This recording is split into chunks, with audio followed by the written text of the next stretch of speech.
the sideline really get into the game. So defensively, you're thinking to yourself, how do we take that away from them? How do we get the advantage back?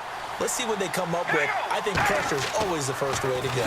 You love pressure. I love it. We'll see if they dial it up this drive. That is caught right at the 10-yard line. That one goes for 16 yards. It sets them up first and goal. I know exactly what's going to be said about that play from the defensive perspective. What's that? That's why I tell all you guys we need more than one tackler to the ball. He broke the first tackle. Luckily enough, there were more people there to get him down. First and goal from the 8. First and goal, Bush. And he'll fight forward maybe to the line of scrimmage, but that's all. That's going to go as a loss of a yard, and it'll be second down. And quickly, they get to the line. Carr going to throw. Deep drop. And he's going to be taken down, sacked back around the 18-yard line. Well, in my time in football, I've yet to see a playbook that draws up offensive plays designed to lose yardage. A running play loses yardage on first down. They try and throw it, take a sack on second down. What can the offensive coordinator come up with here on third down? And he fires one that's intercepted. Picked off by the all-pro linebacker. It's Von Miller. And his guys have got it back at the closing stages of the first half. Out comes Washington's offense as they get set to take over here.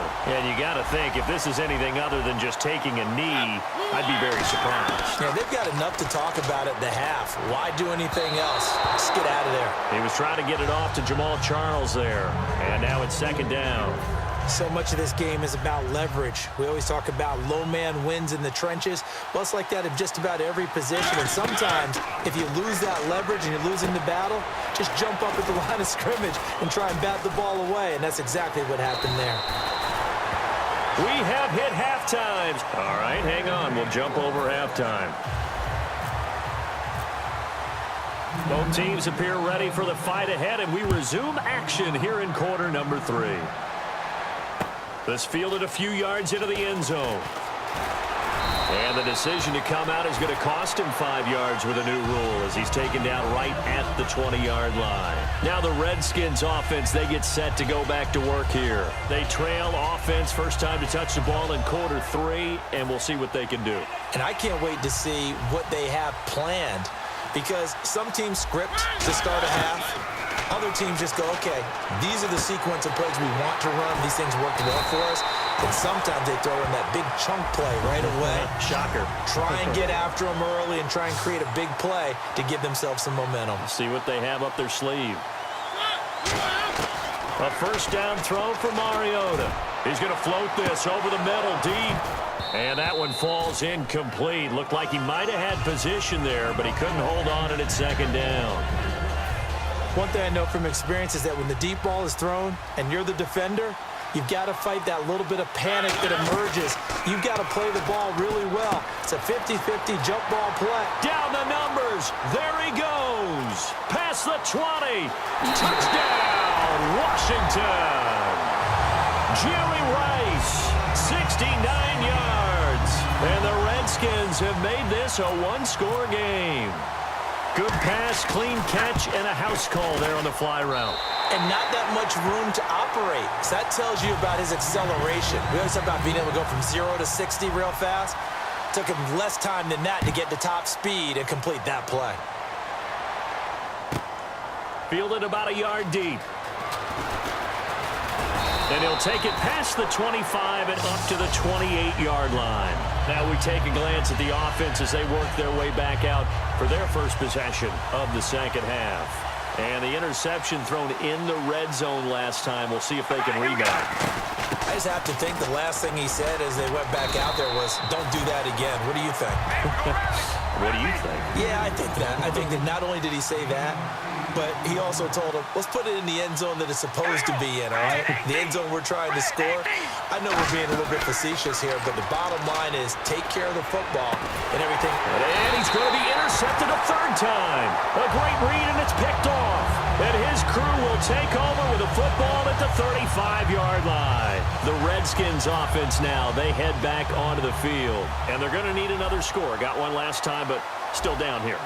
When you're playing catch-up, Every possession becomes crucial, doesn't it? It's vital. Get back out on the field, punch in the end zone again. They know it's not easy, but what they do have going for them, they did score the last time. They think they've got a good formula working. And what about the defense? Well, now you're just saying to yourself, okay, we gave up a score last time. What adjustments do we need to make to slow them down now and get the ball back for our own offense? And he's going to be intercepted a third time. Picked off here by Jimmy Smith. And they will set up shop in enemy territory at the 42-yard line. The Patriot offense now set to come back out onto the field. They come out 5 wide, 3 of them to the right side. Now after the INT, it's Carr. Incomplete over the middle, Safarian Jenkins. 20 yards on the pickup there.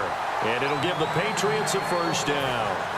And defensively, they were in zone coverage there. Do you have to be a little careful you're losing playing against a good quarterback like he is to not play too much zone? Yeah, you have to be careful about how much time you're giving up. I think it's a good point you just brought up. So maybe if you still want to play zone, you go to a zone blitz scheme. And you can drop anyone out of your defensive front. Defensive end, defensive tackle. It doesn't matter. You just exchange someone to bring more pressure towards the quarterback and still try and cover downfield. Caught, Safarian Jenkins, right side. 4 yards on the completion, and it sets up a third down. Well, the strategy was evident there. Get it to your tight end and make it a one-on-one play with a cornerback. Who's usually going to win that one? The tight end, but not there. Not in this situation. How about the corner defeating that logic and making a really nice tackle? This is caught. It's Cooks. And he has the first down before he's tackled at the 5. And Brandon, from our time in college football, where receivers weren't running the traditional NFL route tree, one thing they did learn, find open areas, find soft spots, and set up and catch the ball. And I think we just saw that there. Yeah, we saw that indeed, picking up the first. It's a loss of a yard there, and now second down. And now they're in the hurry-up.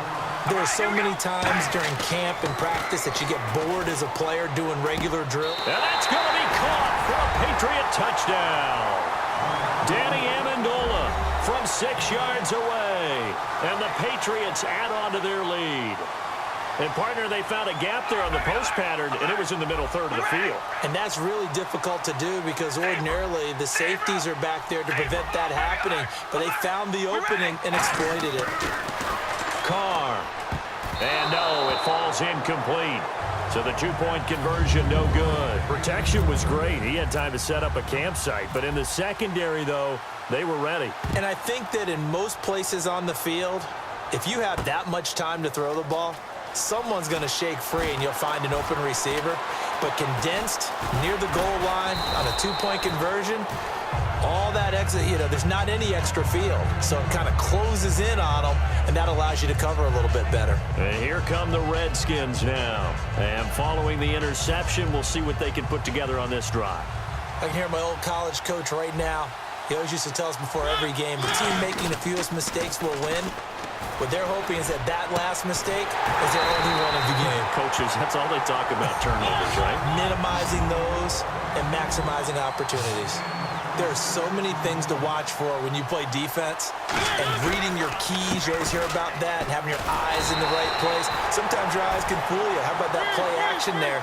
It sprang the big guy, didn't it? Able to dump it over the top to him. Looking to speed things up here, going with some tempo. Mariota now on second down. And this one is incomplete. Jerry Rice, the one he was looking for. And it's third down. Defense has set themselves up nicely. 3rd and 10 now. They come up in an offset eye. Mariota to throw it. He's got time. And his pass is intercepted for the 4th time today.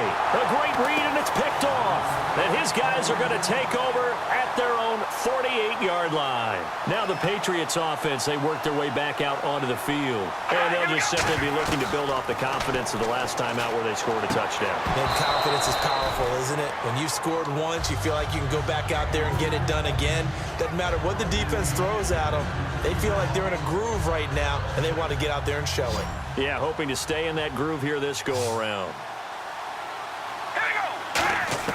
Carr will try it again on second down. And he'll be hit from behind and taken down.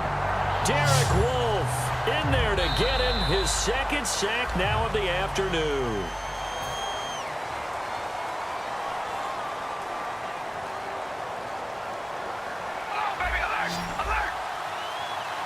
And the Redskins have an extra man in the secondary here on third. Working from the gun, it's Carr. Going up top. And intercepted. Maybe the turning point they need. Picked off by the free safety, Eric Berry. A look at Washington as they come onto the field. And tough starting field position here. They'll start the drive with Jamal Charles. And he'll lose yardage and be down at the 7-yard line. That's going to go as a loss of a yard, and it'll be second down. And the offense moving quickly to the line. Second down, Mariota. And Matthews has it right side. A really nice pickup of 14 yards, and it moves the sticks. And when an offense is doing a nice job selling the play-action pass, a lot of responsibility shifts to the linebackers. They're the ones that have to determine run or pass and get to the proper places on the field. Just a yard on the first down carry, so it's 2nd and 9. Tough day, tough sledding right there, and it's been that way the entire game. Not a whole lot of room to ramble for him. Yeah, you're right. It's been that way all afternoon. Didn't get a whole lot better there. Now a second down throw for Mariota. And this is intercepted. And that should do it. Picked off here by Jimmy Smith. And this one will be brought back to the 22. And now out come the Patriots. And a great spot to start this drive from here. The interception woes, they just continue to mount. He's thrown 5 picks. At this point, you got to be thinking, is it something between the ears? I think a confidence hit does occur once you start getting those numbers up there a little bit. But as you and I both know, it's not always just one guy's fault. Maybe somebody ran a wrong pattern. Maybe some balls were tipped. It could be so many different things. Bottom line, though, it comes back to the guy throwing them. On second down, here's Carr. He's going to go up top for the end zone. And they went for a big play through the air on second down. Couldn't connect. Now it's third. One of the toughest things about playing defensive back is pattern reading, trying to figure out what they're doing. And on that one, they had the fly, just sending a guy downfield with the in route accompanying it, what people call a dagger route, trying to hit the guy underneath after the clear out. In this case, though, they're not able to get it done. Yeah, they said forget the underneath route. They went for the guy on the fly, but as you said, incomplete. I thought guys that were over 30 weren't supposed to run the football this well in the National Football League. How about that veteran leadership? A big-time run combined with some nice blocking by his offensive line, showing that the ins and outs of being a veteran still has his place in this league. His odometer is not totally turned over yet.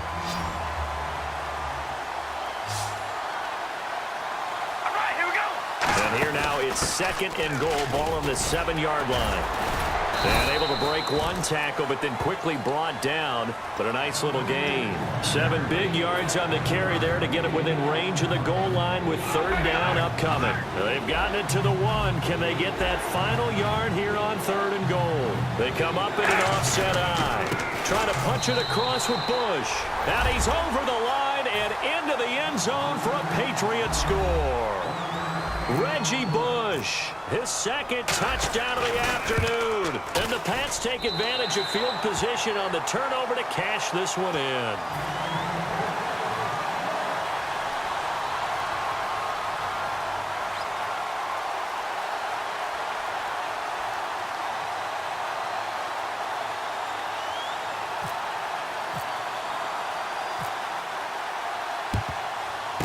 And this is going to be covered up by the Redskins.